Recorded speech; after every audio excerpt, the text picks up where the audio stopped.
Welcome to the Confidence in You podcast, designed to help you build confidence and create positive, lasting change in your life.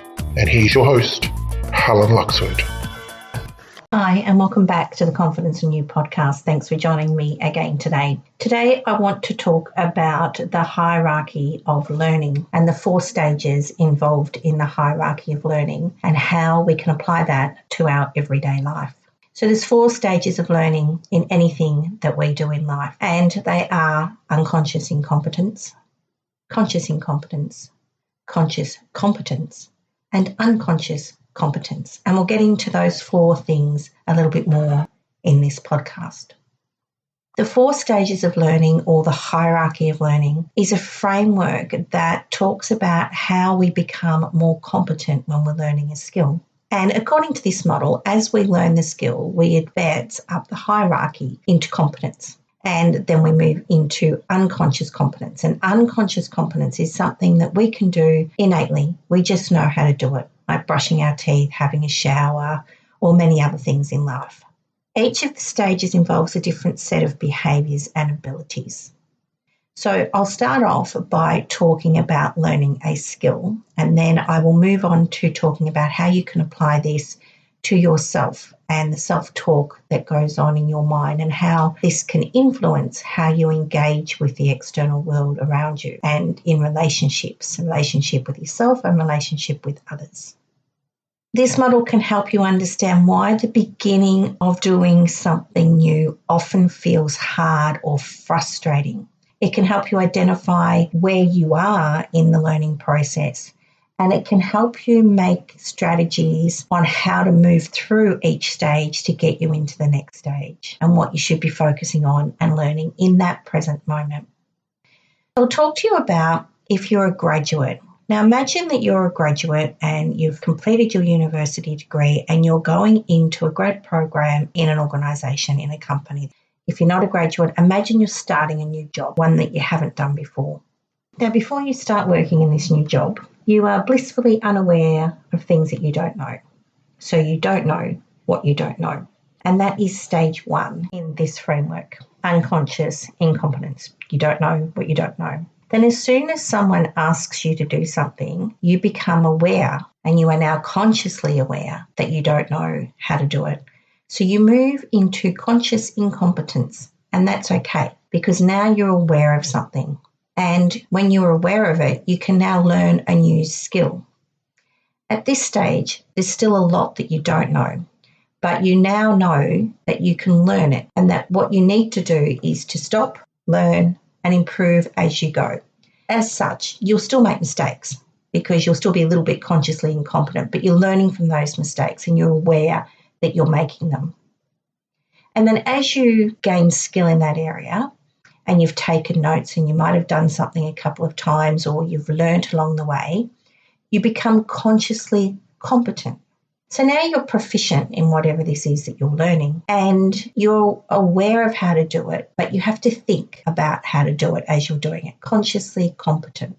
So at this stage, you've got a good idea of the skill, of what's involved in carrying out that skill. And so you're able to do it if you focus on it. You may make a small mistake here and there, but you know how to do it now. And you're performing at a level that requires still conscious effort on your behalf to get things done. And then as you keep doing this thing, you learn and you learn and you learn. And then all of a sudden, one day, you don't look at the book anymore, you don't look at your notes, you don't have to ask questions from anyone, and you're talking to someone else while you're doing it, and that's when you've mastered it. That's when you're unconsciously competent. Unconscious competence is the mastery stage of the learning, and you reach that when you develop a high level of proficiency in whatever it is you're learning, and it becomes second nature to you. You make very few mistakes or none at all. And you have an in-depth understanding of the skill and what it involves, and you're able to teach others.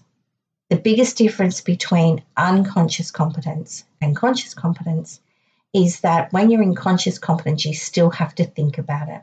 In unconscious competence, you do things intuitively and it requires much less conscious effort on your part. It's just easy to do.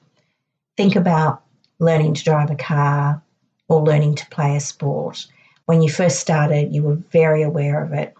But then now you can drive a car, you can hop in, you can have a conversation on the phone with someone, you can listen to the music and sing along. You don't have to think about all of the things that go into driving a vehicle. We've spoken about the cycle and the 4 stages of the cycle and how this applies to learning a skill. What I want to talk about today is how this manifests in ourselves, in our thoughts and in our behaviours, because we are all unconsciously competent in a lot of things in our life. And because we're unconsciously competent, we don't think about them. We don't stop and consider there might be a different way. So today I want to talk about how that plays out for us with some of our habits or behaviours that aren't serving us as well as they could be. Stop and think about, is there something that you're doing habitually that doesn't play out well for you in your life and it actually causes you some issues? Now, when you think about this, I have now just put you into an area of conscious incompetence. Because if there's something that you're doing that isn't serving you, you're now aware of it consciously and you realise that that behaviour is not serving you. So we could call it conscious incompetence because there's stuff you're doing that isn't helping you. And so now that you're aware of it, you have an opportunity to do something about it. So let's talk about this in an example.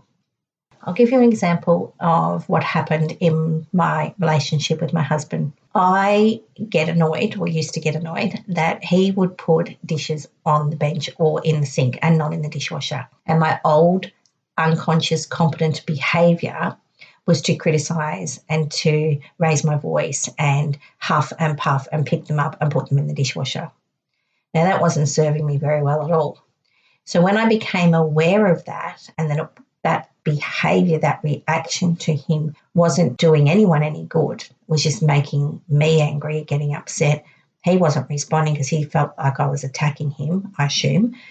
So when I changed my behaviour, I had to consciously stop myself from that initial reaction, that unconscious competence that I'd learnt throughout time.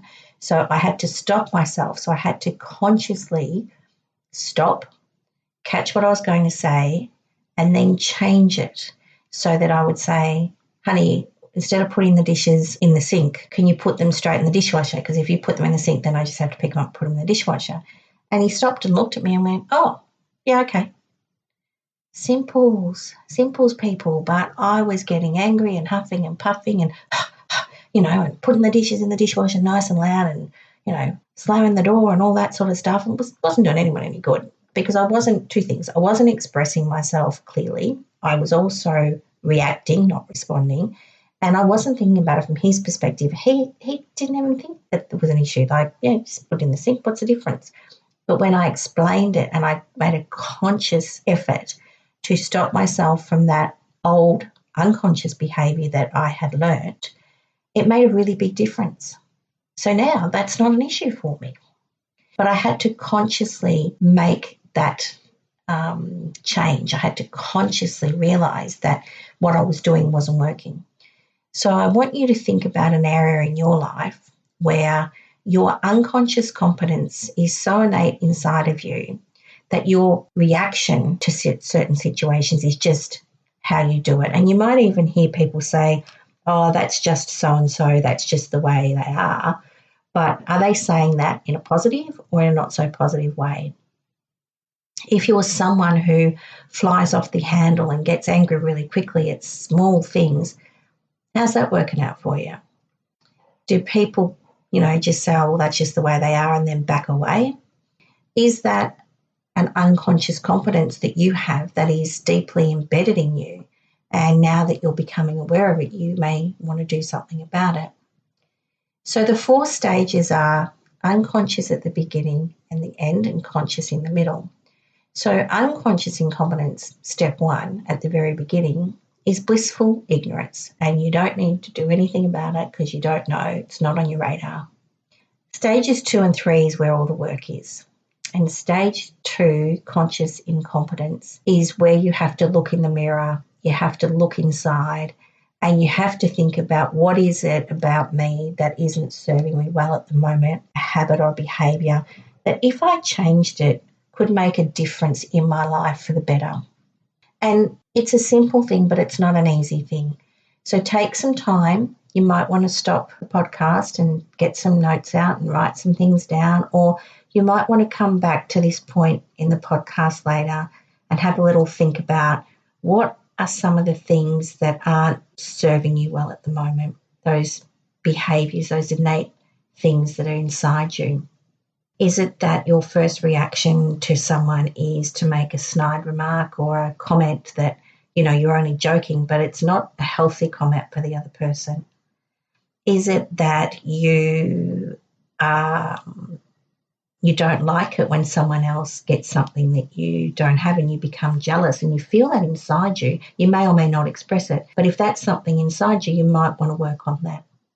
Once you identify an area in your life that's not serving you well that you want to change, then you can move into conscious competence, because now you can create a plan for yourself on how to catch, cancel and correct. We spoke about that in a previous episode. If you catch yourself with those thoughts or with those reactions, stop. So catch it. And then instead of reacting with that old behaviour, create a new behaviour. So cancel the old behaviour and replace it with a new behaviour. So catch, cancel and correct. You'll hear me talk about that a lot. Catching our thoughts or our behaviours, cancelling those ones that aren't serving us anymore, and correcting them, replacing them with something that is going to give us a different approach or a different outcome. So steps 2 and 3, the conscious incompetence, recognising and identifying something that's not serving you well.